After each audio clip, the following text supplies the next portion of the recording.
একজন চাওয়ালা যদি দেশের প্রধানমন্ত্রী হতে পারে তাহলে আমি কেন পারবো না? একটা ছেলে যে জঞ্জাল সাফ করার কাজ করত আর সে যদি বিশ্বের অন্যতম ক্রিকেটার হয়ে দেখাতে পারে তাহলে আমি কেন পারবো না? একটা মানুষ কোনো ডিগ্রি ছাড়াই শুধুমাত্র পেট্রোল পাম্পে কাজ করে ইন্ডিয়ার বেস্ট বিজনেসম্যান হতে পারে তাহলে আমি কেন পারবো না? হাই স্কুলের বাস্কেটবল টিম থেকে বাদ দিয়ে দেওয়ার পরেও যদি সে দুনিয়ার বেস্ট বাস্কেটবল প্লেয়ার হতে পারে তাহলে আমি কেন পারবো না? কিছু লোক কলেজ ড্রপ আউট করার পর নিজের কোম্পানিতেই কলেজের টপারদের হায়ার করতে পারে তাহলে আমি কেন পারবো না? এক ব্যক্তি যাকে নিউজ পেপার কোম্পানি চাকরি থেকে বাদ দিয়ে দেয় কারণ তার মধ্যে নাকি ক্রিয়েটিভিটি কম ছিল, আইডিয়া কম ছিল, সেই ব্যক্তি যদি পরে মিকি মাউসের মতো ক্যারেক্টার ক্রিয়েট করতে পারে তাহলে আমি কেন পারবো না?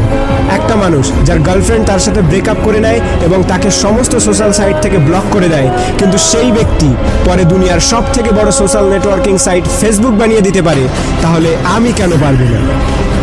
এক ব্যক্তি 999 বার ফেল হওয়ার পরেও হার না মেনে 1000 বারের মাথায় বাল্ব আবিষ্কার করতে পারে তাহলে আমি কেন পারবো না? দুবার বিজনেসে ফেল হওয়ার পরে ডিপ্রেশনে গিয়ে পরপর 8 বার ইলেকশনে হেরে গিয়ে 9 বারের মাথায় আমেরিকার প্রেসিডেন্ট হতে পারে তাহলে আমি কেন পারবো না? এক ব্যক্তি যাকে নিজের কোম্পানি থেকে তাড়িয়ে দেওয়ার পরেও যদি অ্যাপেলের মতো কোম্পানি গড়ে তুলতে পারে তাহলে আমি কেন পারবো না? একটা মেয়ে যে 9 বছর বয়সে সেক্সুয়ালি অ্যাবিউজড হওয়ার পরেও 10 বছর বয়সে প্রেগনেন্ট হওয়ার পরেও লোকাল টিভি শো থেকে বের করে দেওয়ার পরেও অস্কার জিততে পারে এবং কোটি কোটি টাকা ইনকাম করতে পারে তাহলে আমি কেন পারবো না?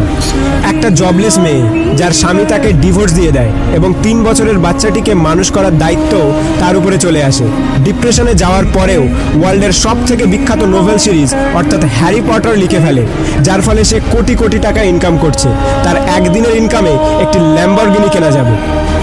এক ব্যক্তি যার পুরো বডি প্যারালাইজড, চলাফেরা তো দূরের কথা, নিজের আঙুল পর্যন্ত নাড়াতে পারে না, সে যদি ওয়ার্ল্ডের one of the best scientist হতে পারে তাহলে আমি কেন পারবো না?